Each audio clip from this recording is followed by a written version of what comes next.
It's not a metaphor, guys. Go grab some big guns. Hello, ladies and animals of the internet. Today I am delving back into the worlds of Warhammer and Destiny to pit these stupidly over-the-top sci-fi universes against one another. The first entry into this saga was to dissect the Guardians and Astartes to force them on one another to see who might come out on top. In the comments, the consensus seemed to overwhelmingly fall onto the Guardians' favor, most people agreeing that the very know-you nature of the Guardians gave them an extreme upper hand, at least against space marines on the ground. As far as the naval fleets that can crush planets and crack the stars, it becomes a lot more of a wash, as the Imperium of Man is hundreds of infinitely times larger than the Vanguard, and often throws away planets wholesale just to get rid of the roaches. But for the most part, Guardians take 1 point according to my audience. Whether that's up to glazing, just the memes, or a misunderstanding of each team that was misconstrued in my past video, I'm not sure, but either way, that is the result we were left with. The second entry was our three-way mix-up of the Hive, Zerg, and Tyranids, where the win actually came down to Warhammer's Shadow in the Warp by popular vote. But I think we're just scratching the surface of these wild and crazy universes. StarCraft won't be returning for this one, but we will be returning to the others. Today, we break new ground. We will be pitting the Imperium of Man against the forces of darkness in Destiny, and in the inverse, looking at the Vanguard as they take on the epitome of chaos and Xenos armies in the grimdark future of Warhammer 40k. But there are a few ground rules we will have to take care of first. It was like an ugly contest where everyone was a winner. This one dude was all, "Raw!" So I shot him, and then I shot this other one. Shot a couple extra guys just to be safe. I did a lot of shooting, if I'm being totally honest. For these encounters, we have to establish a few things. 1. How durable are ghosts, and what does it actually take to kill them? 2. How does paracausality work, and does it interact with the warp? 3. What happens to the non-powered remnants of humanity and the Traveler in this scenario? All of the not Guardians. For that first one, we'll have to scour through lots of Destiny lore as different sources give us totally oxymoronic answers. While most instances of ghosts being destroyed are magical, such as the light with our own Guardian grabbing a ghost and crushing it, or darkness like how the Scorn killed Cade using a specific type of bullet, there are numerous instances of ghosts being destroyed by regular force. Granted, it takes an extreme force, but still non-magical. In some reports from Ikora, it's stated that the Cabal were able to destroy a ghost with orbital bombardments, and even in the instance of Saint 14, saving ghosts from a fallen captain wielding a Scorch Cannon. The fact that these ghosts had to be saved indicates to me that they are not so as indestructible some seem to think. Also, a small note on Guardians crushing ghosts during the Witch Queen. I think this scene also got misrepresented by Warhammer's side of the aisle in the last video.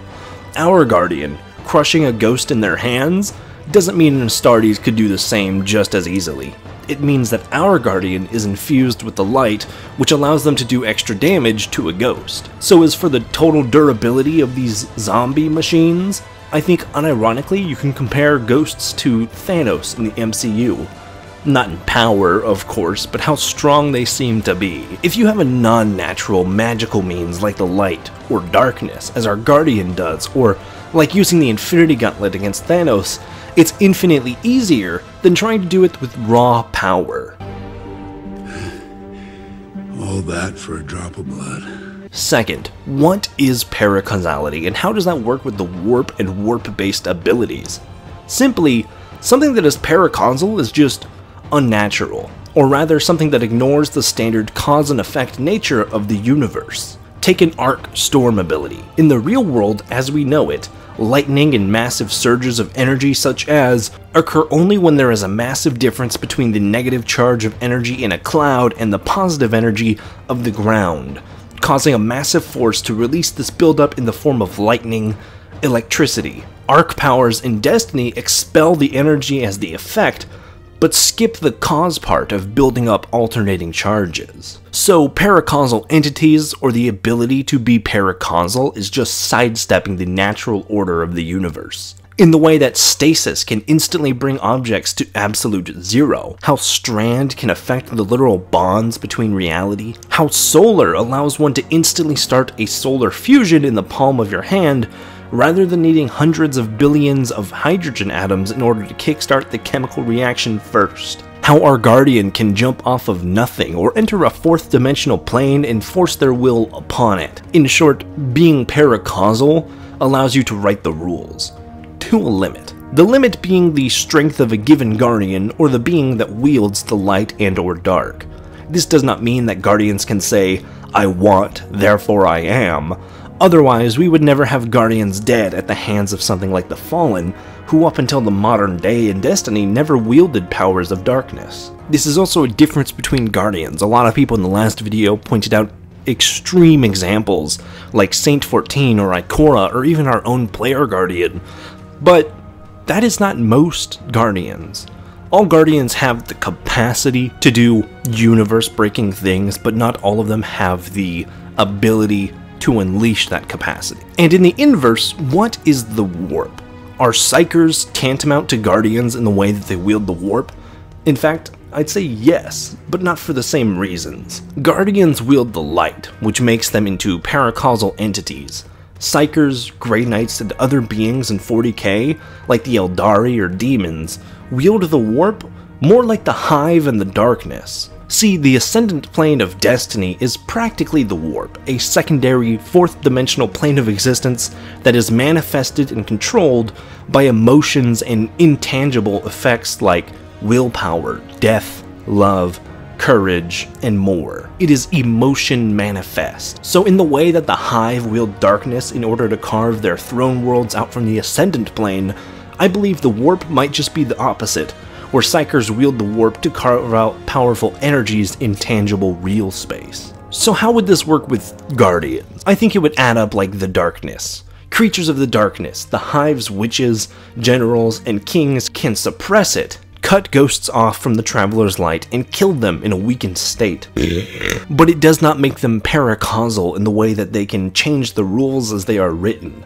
The Witness may be able to, but we've seen clearly that the Witness is on a totally different power level from even the strongest of the Hive. So effectively, the Psykers and demons of 40k would be able to suppress the light, maybe use the warp in order to cut off a guardian and their ghost in order to break them down and destroy them. But they would not be paracausal to the way that they just change the rules of reality.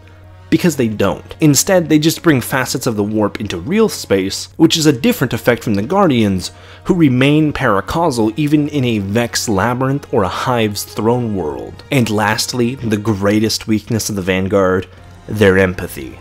Where most of the Astartes and other human subfactions will walk through their own lines in order to meet the enemy harder, the Guardians go out of their way to save as many people as possible, even giving their lives for it. So for the foreseeable future in this alternate reality, where the Imperium of mankind is shifted into the Destinyverse and the Vanguard are put into the far future where there is only war, we're temporarily getting rid of all these extra civilian casualties, because in 40k, they wouldn't last. We're just going to be throwing the Guardians into the 40k universe with nothing to worry about but themselves and the Traveler. Rules established? Players in place? Here we go.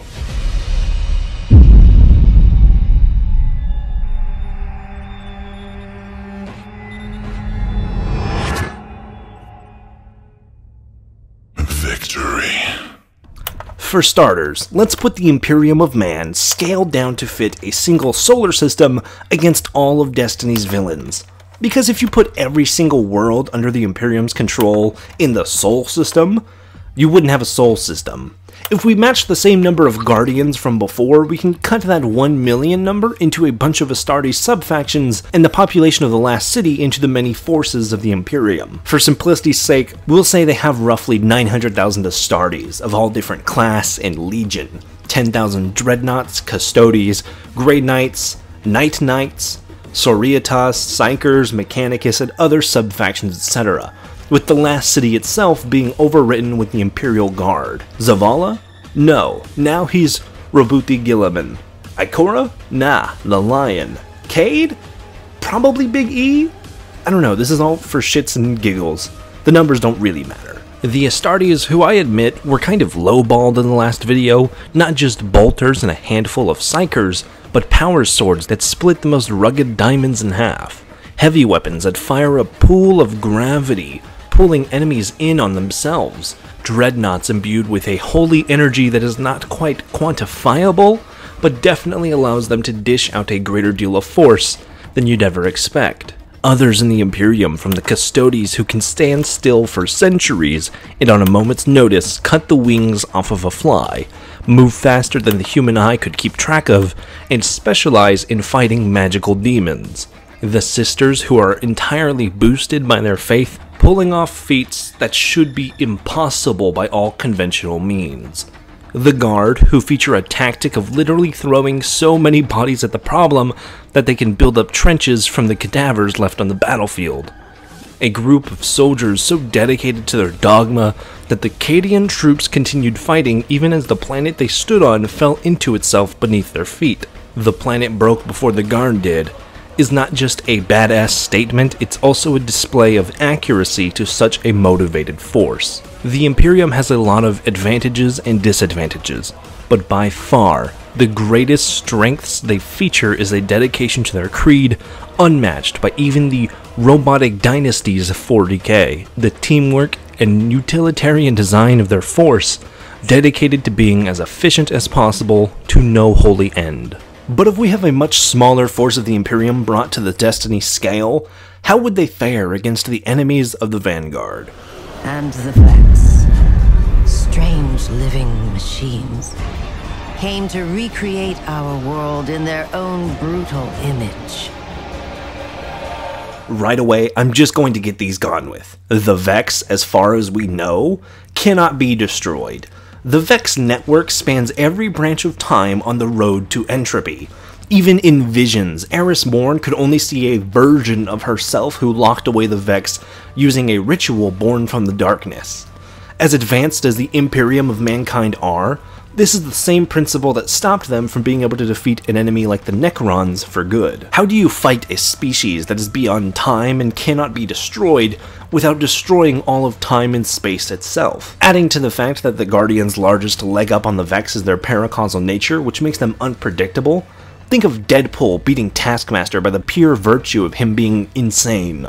No harm to the Astartes, but even the greatest of their ranks like the Grey Knights would be incredibly predictable to a being that can see all times all at once. As far as fighting them physically, the Space Marines would likely body hundreds of millions of billions of Vex for eons, but defeating them, rendering the sentient machines extinct, now that is a task I just do not see the Imperium being able to pull off. If Vulcan can be trapped in a labyrinth made by Perturabo for months and even then mostly only made it out because of Conrad Kurz's hubris, I don't imagine regular Astartes or even Custodes would fare well in a labyrinth designed by beings that can see and simulate reality on a whim. While holding them off and probably holding their own, the likely way I see it is the Vex would bide their time and simply wait for humanity to go extinct, rather than the two fighting in perpetuity. The reason the Vex have never killed humanity is that a Guardian's paracausality is too much for them to calculate no matter what. The greatest difference on whether or not the Imperium could withstand it is figuring whether they could surpass this. Between the Sisters, Psychers, and the Emperor Almighty, the Imperium might just have enough space voodoo nonsense to help keep them in the fight. But defeating the Vex for good, I just can't see that happening. We fight, we die, and we live again. Probably the easiest of Destiny's villains for the Imperium to conquer, the Fallen's greatest strength is numbers, darkness, and firepower. Large tanks, mechs, and space vessels they use to batter humanity. Which, spoiler alert, but the Imperium's greatest strengths lie in numbers, overwhelming firepower, and naval superiority.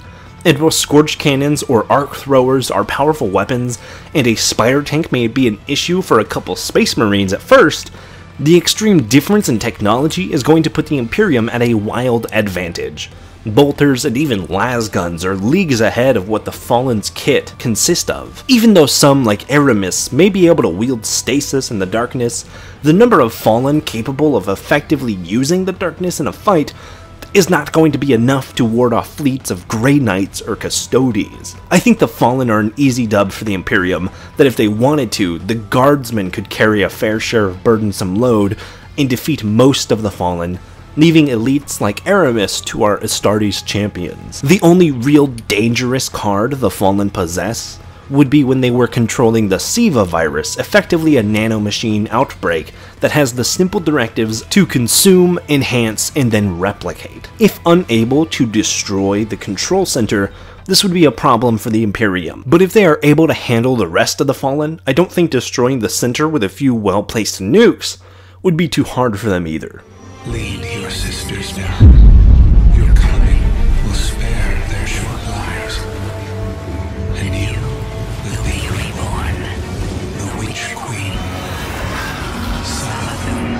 Now here is another enemy that is hard to defeat without the Guardian's paracausal affinities. The Hive, as we talked about in the Hive, Zerg, and Tyranids video, are incredibly hard to defeat without being able to kill a Hive Lord in their own throne world, which, as we talked about previously, works a lot like the Warp. Not to spoil things, but the Imperium and the Warp don't exactly work out often. Like in the Vex, the Imperium could hold their own and fend off the wormy army, but may succumb only in time. An eternal stalemate that drives the greatest difference between not the Imperium and the Vanguard, but Destiny and Warhammer. A big issue we're going to run into time and time again is the enemies and factions of these universes are deliberately set up for different things. In Destiny, there's a lot of change. There is an end goal at the bottom of the timeline with a finite storyline for humanity planned out. Thus, enemies can shift, they can go away, they can become allies, or even just as unkillable as the Vex are. But with Warhammer,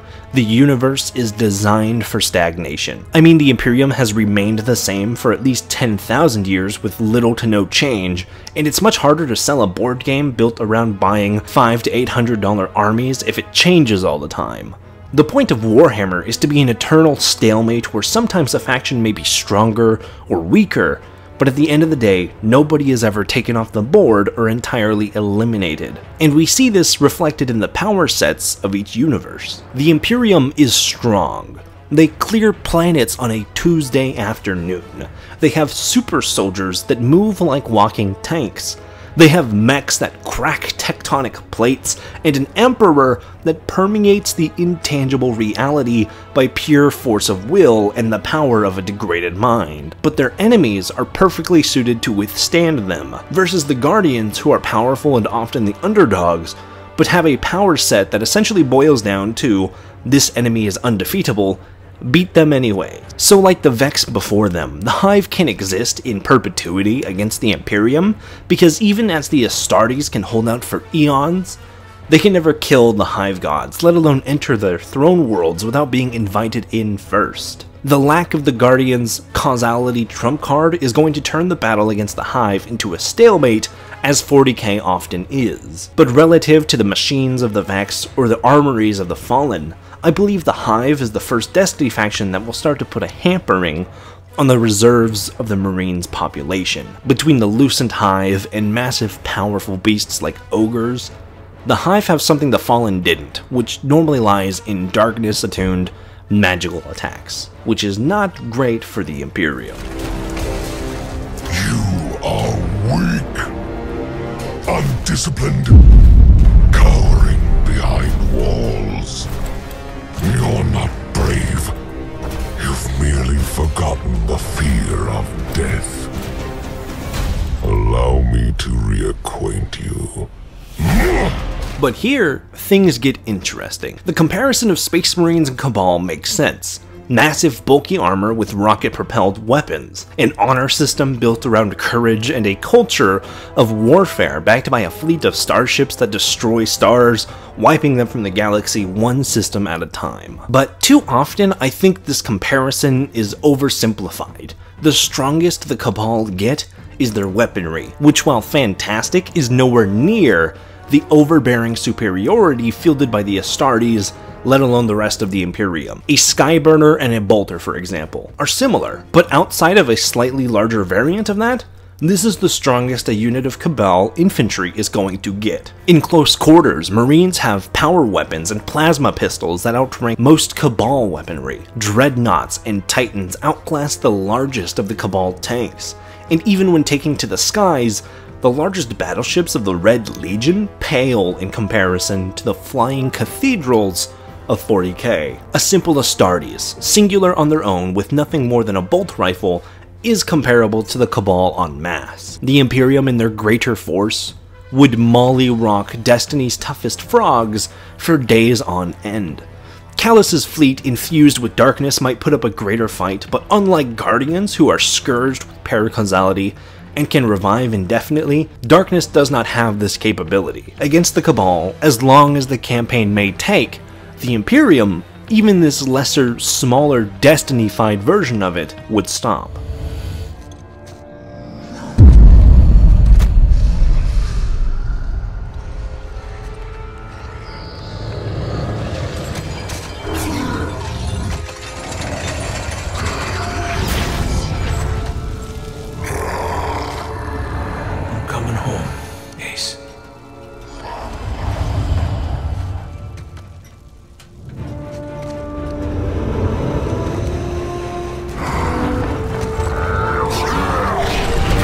Another battle of attrition is the way that we finish off the Scorn, as they are revived zombies of the Fallen that can only be brought back so many times and only if they are not entirely vaporized. The Scorn is yet another Destiny faction that the Imperium could wipe out if they threw enough ammunition at the problem. The first step would be to walk the Fallen down the steps of extinction and slowly and powerfully take out the Scorn before they have a chance to reproduce. They come close to being like the Orcs of 40k but with much less capabilities for rejuvenation. Basically enough Meltas and you will eventually have no more Scorn left to deal with, hopefully.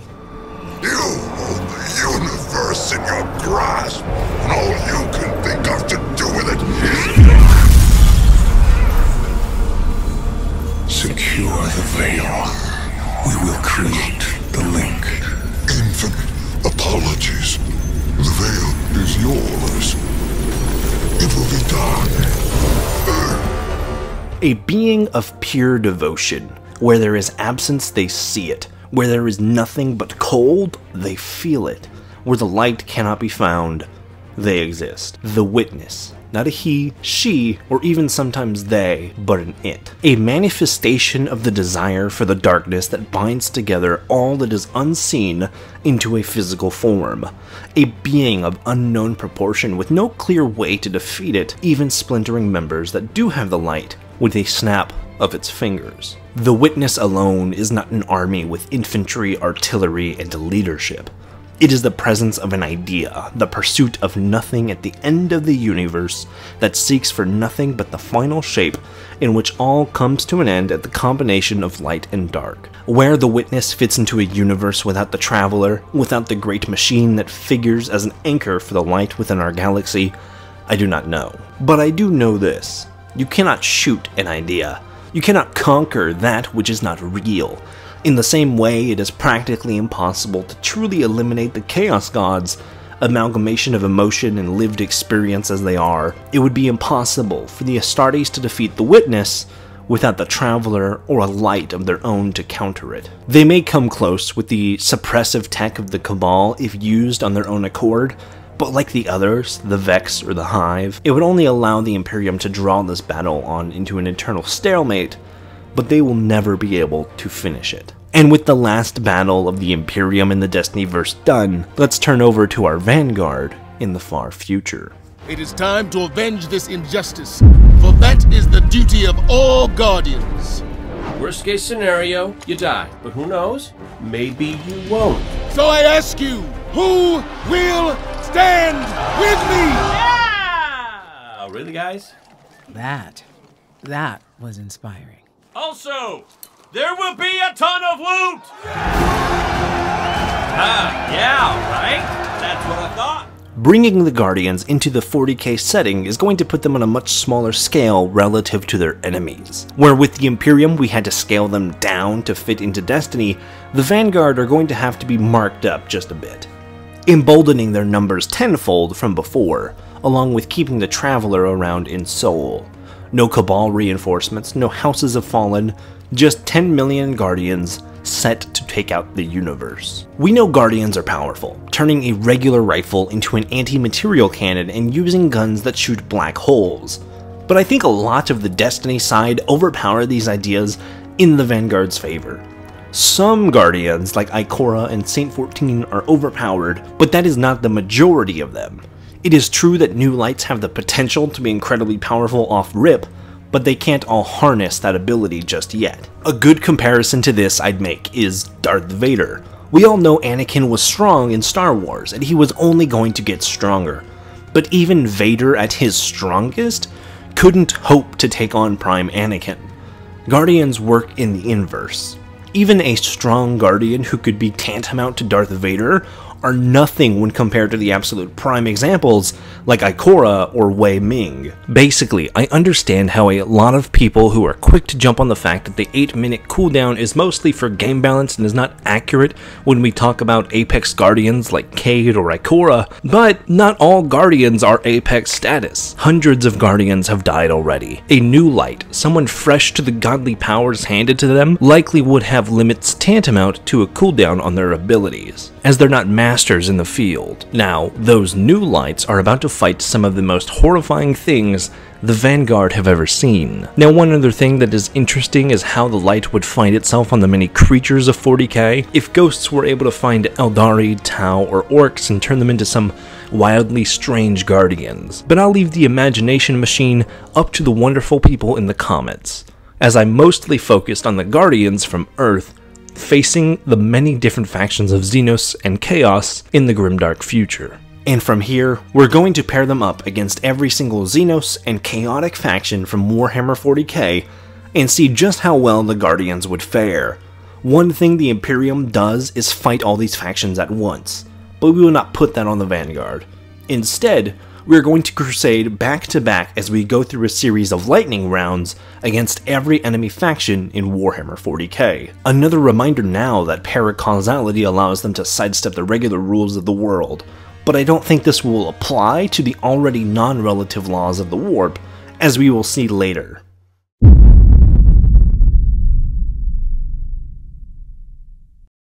The squatted abhuman miners that would make those who shout rock and stone jealous of their fleets that devour worlds just to scrape the little bits of rare metals from their core.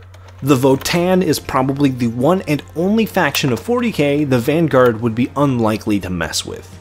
Not for fear of battle or loss, but because there's no reason to. At the end of the day, the Vanguard only fight to protect the light and humanity. So unless the Votann launched a war against them first, the two would likely be allies.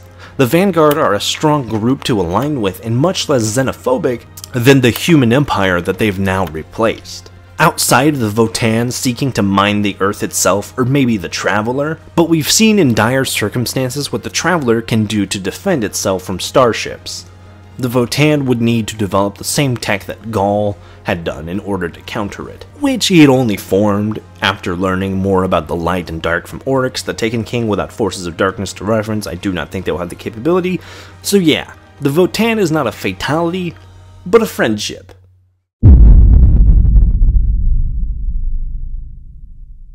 Now the Tau are a political challenge more than anything.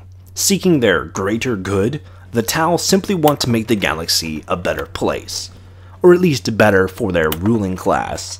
Like the Votann, I believe the Vanguard and Tau would be allies, or at least at first. Eventually, if say somehow the other threats in the galaxy like Orcs, Tyranids, and Eldari were eliminated, then the Tau and Vanguard would become enemies, with the Tau wanting to integrate Guardians into their structured empire, with Guardians likely wanting to maintain their independence under the Traveler. But how well would the Tau do?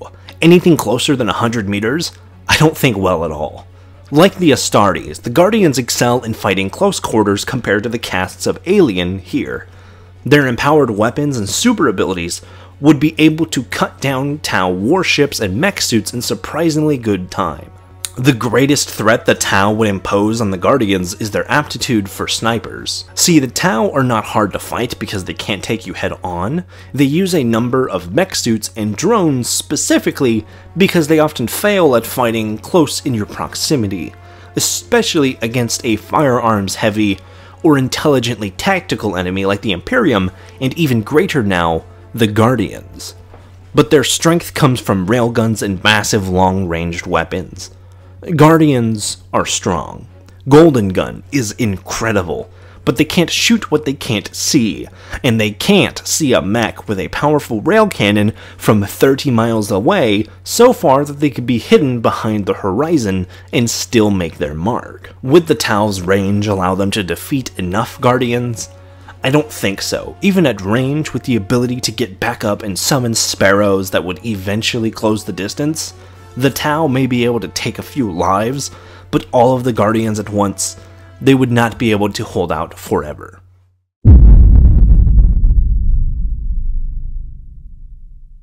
Like the Vex, the Necrons are living machines that fuck with time and space and use atomizing weapons to vaporize their enemies. While once upon a time, the Necrons controlled an empire into the billions with an untold number of worlds under their control, they've been whipped since then, split into dozens of politically misaligned dynasties that care more to bicker with one another than unite under the Necronic banner once more. This is another faction that can slowly be whittled down if the right amount of resources were applied to it. Compared to the Tau, I believe the Necrons would put up a greater fight with their stronger melee prowess and weapons much more advanced, likely allowing them to figure out and even destroy ghosts. The greatest difference here would be if the Guardians can apply their fantastical abilities.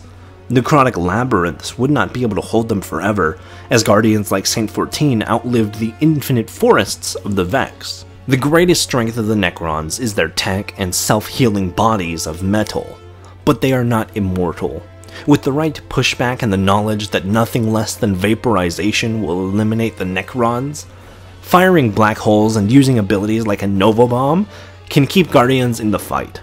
But out of all of the factions so far, Necrons would not go easily. The greatest advantage against them in the modern landscape of 40k is that they are splintered and fractured, making it easier for the Vanguard to target a single dynasty at a time, slowly pestering down these magnificent, once great dynasties. If the Necron were at their peak, unified and working together, the untold billions of them that are out there, I think they could stop the Guardians. The reason the Vex have never removed Guardians from the time stream is that they are too binary, operating effectively as a single computer where each Goblin, Minotaur, and Hydra are just interfaces to interact with the real world. How a computer has the GPU, the RAM, the central motherboard, the Vex have their units, but at the end, work as a singular collective. The Necrons, however, are individuals. They were once separate from the mechanical forms they now host, and have kept their minds, for the most part, into the far future. As such, I think the Necrons, if they were unified, would pose a much greater threat against the Guardians due to the power of their stronger thought. They don't need to rationalize things that make no sense by the binary rules of reality, for the Necrons are perfectly knowledgeable of the intangible, of chaos, of emotions, of the sporadic makings in the universe that build upon the change which the Guardians use. But only if they are unified. As separate enclaves, they would be much easier to handle.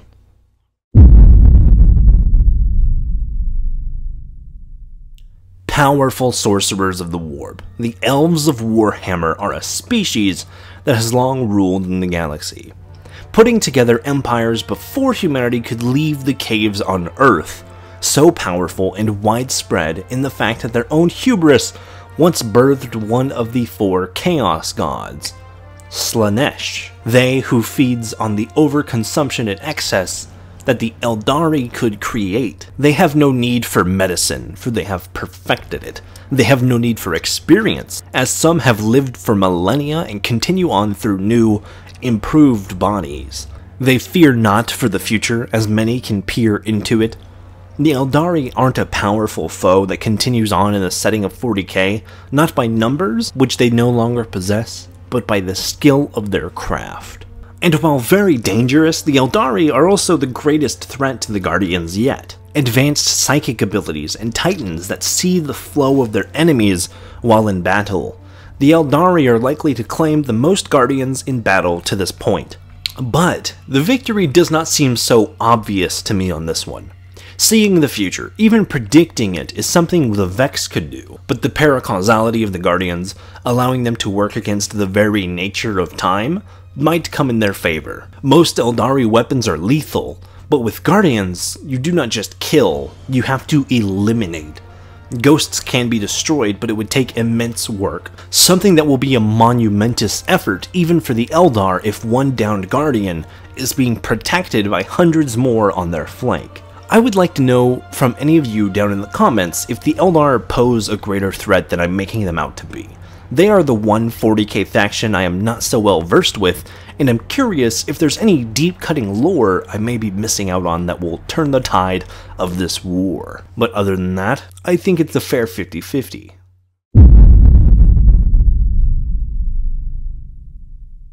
The Great Devourer. An endless tide of monsters, the victory against Tyranids will become a repeat of the battle we had talked about between them and the Hive from a previous video. Tyranids will have nothing to consume from the bodies of Guardians. And while I am not sure that their many forms will be powerful enough to destroy a ghost, the Tyranids win on a war of attrition, not by superior firepower. Both things the Guardians can stack up against. Tyranids have a lot of different forms. Gaunts that fire living ammunition, screamers that rip apart their enemies, and massive phages that command smaller Tyranids to overwhelm their enemy. But when every Guardian can summon a small star at their feet, it makes the overcrowd and overwhelm angle of the Tyranids a lot harder to pull off. How do you get close to an enemy that when you bite it, feels like the sun? This presumes that the Guardians will somehow, eventually, be able to extinguish every last atom of Tyranid in existence, the only way we know of to defeat these enemies that are purposely designed to not be beaten.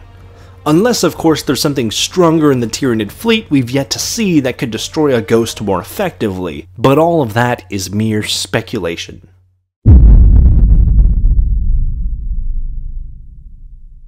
And the Orcs, the last beautiful Xenos in the galaxy.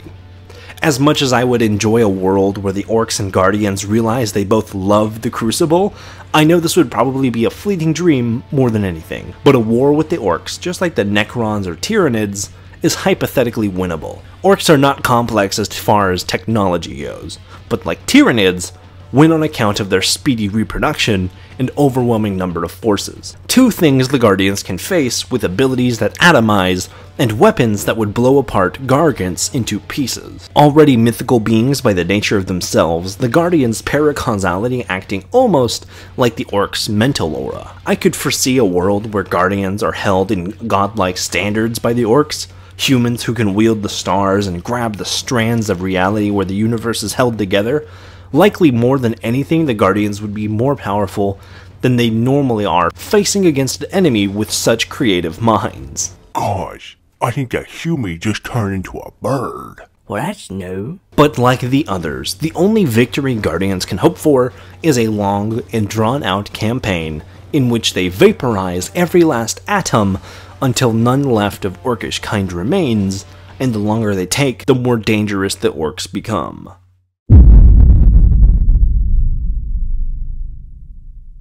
But now we enter the final arena, inside the warp where reality is twisted. The only reason Guardians would have a chance where others have failed is now up to paracausality. But even with their lives, I do not think the Guardians can take the Chaos Gods in their own homes. Firstly, the title of God here is in order.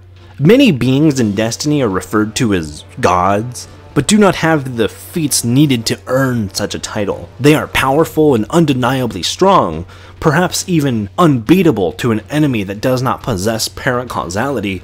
That does not make them a god. Oryx is powerful and is heralded like a god of the Hive, but does not shape the natural world outside of his own ascendant throne world. Everything else must be taken manually, personally, not by the design or architecture of an all-powerful deity, but by the labors of a creature beyond natural means. In short, there are powerful beings in Destiny that appear as gods to regular creatures, as Superman would appear as a god to you or me, but they are not omnipotent, omnipresent, or nearly as oppressive as the Lords of Chaos. Also, there is the deal of corruption from the demons. Now, I don't believe Guardians would be susceptible to chaotic corruption for the simple fact that their true form is long gone. There is no soul to corrupt, nor presence in the warp, for they are literal manifestations of the light, of energy. One cannot corrupt a Guardian in the same way Nurgle would never be able to turn a Cornite demon to his side. In a way, Guardians are demons of the light, but if they made it to the many homes of the Chaos Gods, what would happen? From the top, I don't think Guardians would ever truly win, but for different reasons.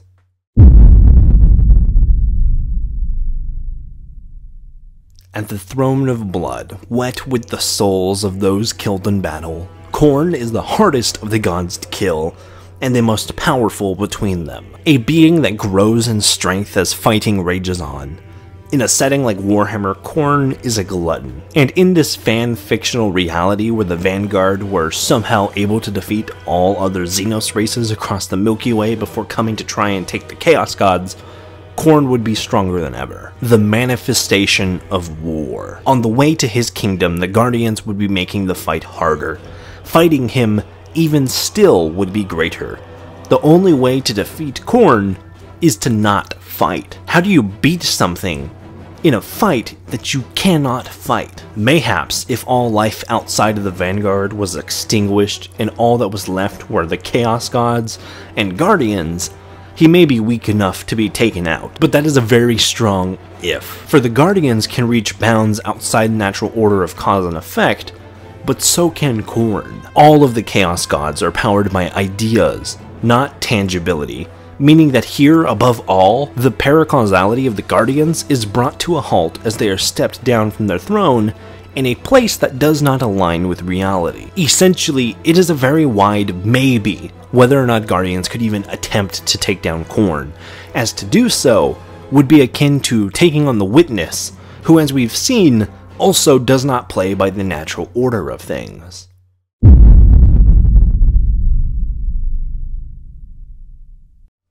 Having to do with everything plague-related, a barren galaxy with Guardians who never get sick and never really die, Nurgle would be the weakest of the Chaos Gods and easiest to kill. He is the personification of entropy, like the darkness in the Veil. As wielders of the light, the Guardians are his exact opposite. If Guardians were ever able to kill any of the Chaos Gods, Nurgle would likely be the easiest, on account that they are the only remaining species of life in the galaxy.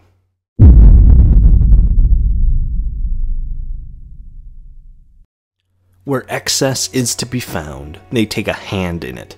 In pleasure, in greed, in the betterment of oneself, Slaanesh is there to capitalize on your gains. Based on the activity of any regular Guardian, this may just be the hardest fight for the Vanguard.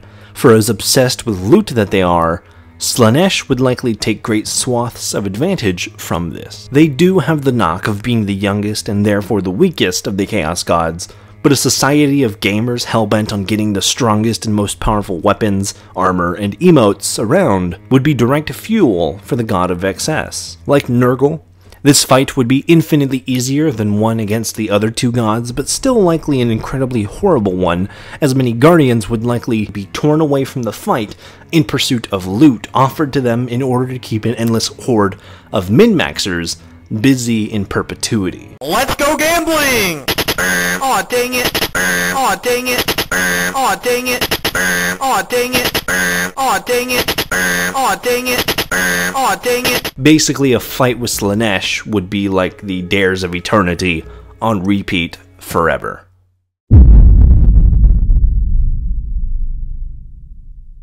And for last, the Lord of Change. Ironically, the greatest challenge for the Guardians, who are all about to change to meet the next enemy. Where a labyrinth designed by the Vex or Necrons can be abused by the paracausal nature of the Guardians, a labyrinth that is not designed, that is merely a manifestation of the Guardians' own goals changing forevermore, is likely to stop them. removing any chance of ever finding the chaotic god of change to begin with, let alone attempting to defeat him. Guardians, Titans especially, would struggle with the puzzles drawn by Tzeentch and may be outwitted by a being that can alter the rules of the game at any point. A true god that can play around, seeing the futures of paracausality and using it to help him decimate the Guardians in a way that no other Chaos God could fight against. With the others, it's mostly a matter of withstanding what they throw at you and not feeding into them. Nurgle is fed by death and decay, two things the Guardians counter. Slaanesh is fed by excess and avarice, which can trip up a Guardian, but may eventually be overpowered. Khorne is fed by bloodlust and war, which can also be eventually powered through. Tzeentch has no foil. He is his own greatest foil. If anything, the Lord of Change would make the Guardians think they won by letting them win before coming back with an even greater scheme. Not to mention, no plan great enough to defeat such an entity could be made without empowering him at the same time.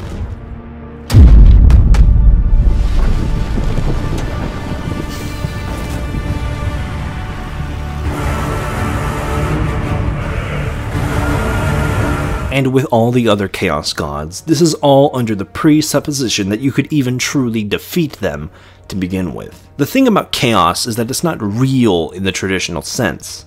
While there are theories and beings like Khorne that may truly be out there with a pulse, they are all the same, merely a manifestation of emotion personified. One cannot kill the Chaos Gods any more than you can kill the light or the darkness. It is simply not possible to defeat that which does not manifest. Paracausality be damned. Guardians can defy the laws of physics and space and time. They cannot kill time itself. They cannot shoot the concept of gravity any more than they can the concept of love or war or ambition. In short, there is no winning against the Chaos Gods, even if the Guardians were able to defeat some manifested avatar of them. In the end of it all, as we spoke about it before, the main issue boils down to the concept of these universes. Destiny has an end goal, a state we've yet to see. The main issue for the Imperium is defeating enemies for good, that even reality-defying Guardians struggle to take on. For Guardians, the main issue is that even beyond every other enemy, you cannot kill your emotions, no matter how hard you try. So this has been it, my breakdown of pairing the universes of Warhammer and Destiny together. I think a lot of the Guardians issues come down to the overwhelming bleakness of a grimdark universe, where the Imperium has to deal with enemies specifically crafted to only be defeated by Lightbearers, which is the hardest part of figuring out how these universes would interact. It's like pairing Doomguy in any universe where the Slayer's singular ability is to meet and then surpass the power of whatever he's fighting, even if it's the literal creator of the universe. But if there's any other specifics of these universes and others you'd like to see me break down, maybe go further into detail on, Necrons versus Vex, Cabal and the Votan, or Chaos versus the Witness, let me know in the comments below. But I enjoy doing these mashups and I definitely plan on doing more. And just a reminder that the Colorful World charity merch is still up. If you didn't watch the Lego Punk video, this is a line of merch that I am making to help a fundraiser for the Oklahoma City Food Bank. So if you'd like to help us out, go pick up a shirt, become a member, or donate directly to the GoFundMe link in the description below. The goal is only $5,000, so if just 1% of my viewers donated a single dollar, we would have it. So thank you for anything and everything. Remember to stay cool, have fun, and be awesome. Buster out. Merry Dickmas, Santa Cock! Okay, all right, man. Where's this stuff coming from, James? Hey, son, you're a disappointment to your parents, who I fucked! Oh, shit. James, this is sick.